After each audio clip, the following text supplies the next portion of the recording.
So we're on the Alsea River, or maybe the North Fork Alsea River, I don't know.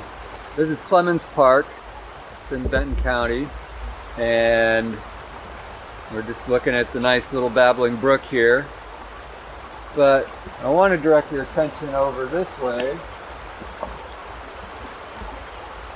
to talk a little bit about what's in the stream and what this stream is doing. So these are similar to the rocks that are in the stream.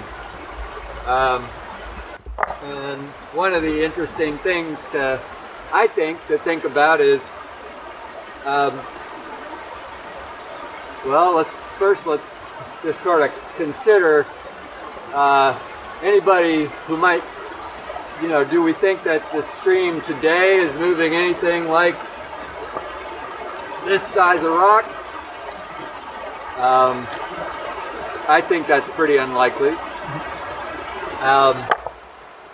Now, yeah, these were pretty clearly put here by the stream. This is a gravel bar that I'm crouched on amidst the reed canary grass. These are all nice rounded cobbles. But clearly it would take a flow quite a bit bigger than we see today to move any of these things. And so it's, it is at least interesting, I think, to think about and perhaps even try to answer the question of, okay, well, what kinds of flows could we get in this channel, and what would it take to move this stuff? So if I ask you how wide this river is, your answer might be to ask me the question of, what do I mean? Do I mean how wide the stream is, how wide the water is today? That's what we'd call the hydraulic width. Or do I mean the width bank to bank of the channels? We've got a bank right here that's got, depending on what we call the top of that bank, up to several meters of relief right there. And then on the other side, of course, is the opposite bank. Again, you've got several meters of relief up to the valley floor there. I don't think that we'd well, let's think about this. Certainly if we had a flow that went bank to bank here, because right now I'm standing essentially in the channel. I'm on a gravel bar. The stuff that I'm standing on was moved here by the stream, so sometimes this is the channel. And sometimes there is flowing water here. So we could actually work out the problem. What kind of flow would it take to move some of these rocks? And we could actually even figure out, what kind of flow, including how deep might it be. And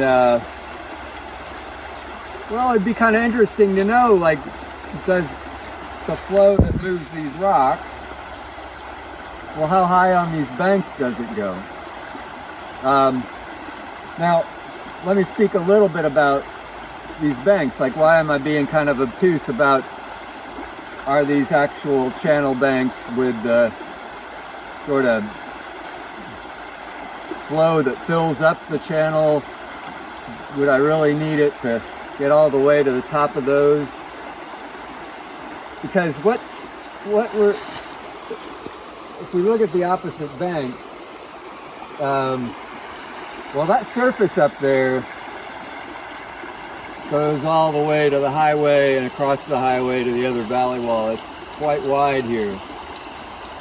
So, and that's not a floodplain, because you can also see bedrock outcropping in the other bank. At least the last place we were at, you could see the bedrock outcropping. So maybe you got to take my word for it. But there is bedrock coming out at various places around here. So In any case, that whatever alluvium I'm standing on is not very thick. But up on that surface, you know, it's okay. Well, there have been some people who've done some digging some trenches in either this valley or others like it, and done some radiocarbon dating to find that,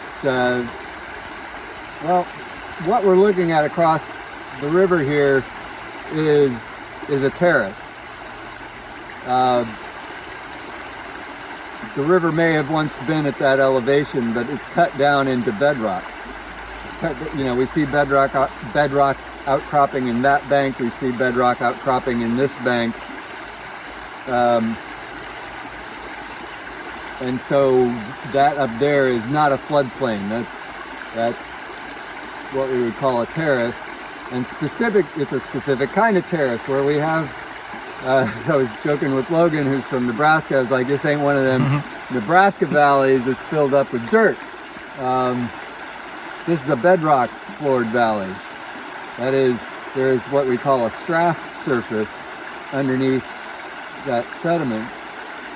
And the stream is cut down into that bedrock.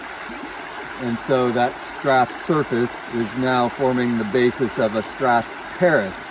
That is a terrace that is an erosional feature rather than a case where a valley's filled up with sediment and then the streams cut back down through it, like in Nebraska. All right, so now, unfortunately, you know, if we look across the river there and I say, you know, there's bedrock over there, you kind of have to take my word for it because it's just all green because it's Oregon. So we figured it wasn't really fair to just have you take our word for it, my word for it, that there's bedrock in the banks of this river. So this cute onion skin weathering here, that is part of this river bank. I'm standing on bedrock, and the rock in this bank comes up to about here-ish, you know, here or so. So we've got a good meter thickness of rock just right here. You know, maybe another meter of relief from here down to the deepest part of the channel. So, you know, that means this river's cut a meter or two or whatever into bedrock in the middle of this, or maybe at the edge. Well, anyway, in this really wide valley. So again, this is the indicator that we are looking at a strath terrace rather than some kind of big floodplain. And if we're thinking in terms of how big, how full in these banks does the river ever get, we wouldn't necessarily assume that it ever gets up to the top of this terrace riser with any kind of regularity. And moreover, I would think that the kinds of flows that we would need to move some of the cobbles that we've seen at the last couple of places, you know, yeah, those are big rocks, but we can move those rocks, I would imagine, with flows that are not several meters deep. You know, it seems likely to me that flows that came up to some height on this bank that was not over my head could probably move those cobbles. And that sort of brings us to the idea of, okay, well, there's an idea of what is the channel forming flow. If we could think of you know, of course, the discharge in a stream like this is different every day. Occasionally it's really big, and occasionally it's big enough to move the gravel that's in the bed of the stream. Really, gravel doesn't move in the bed of a stream very often, not even every year. So we don't need to necessarily have a flow that occurs even every year that kind of is the kind of flow that we would think of as doing the work necessary to keep this channel from, well, from filling in, really. Because, you know, if there's never any flow that could move anything, then the gophers would fill it in eventually, right?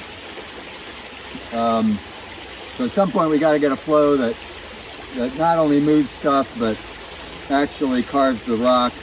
All of this cute rock doesn't look all that hard to move, but you know, some of these places it might need to be plucking out blocks of rock.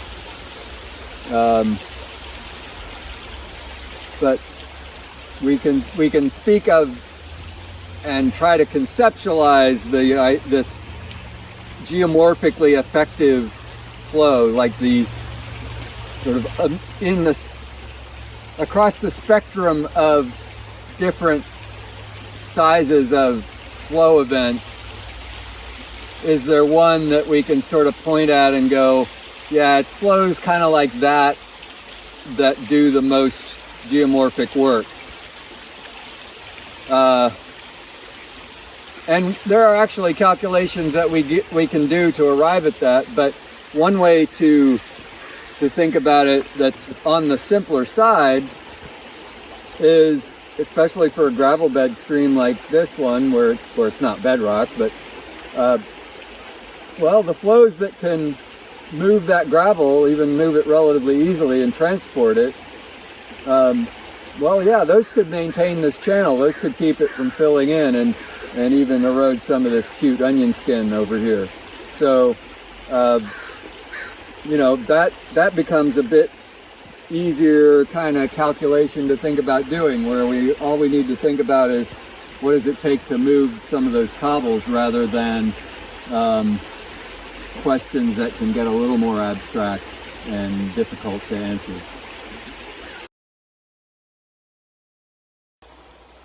So Logan and I just found the cutest little onion skin weathering that you've ever seen.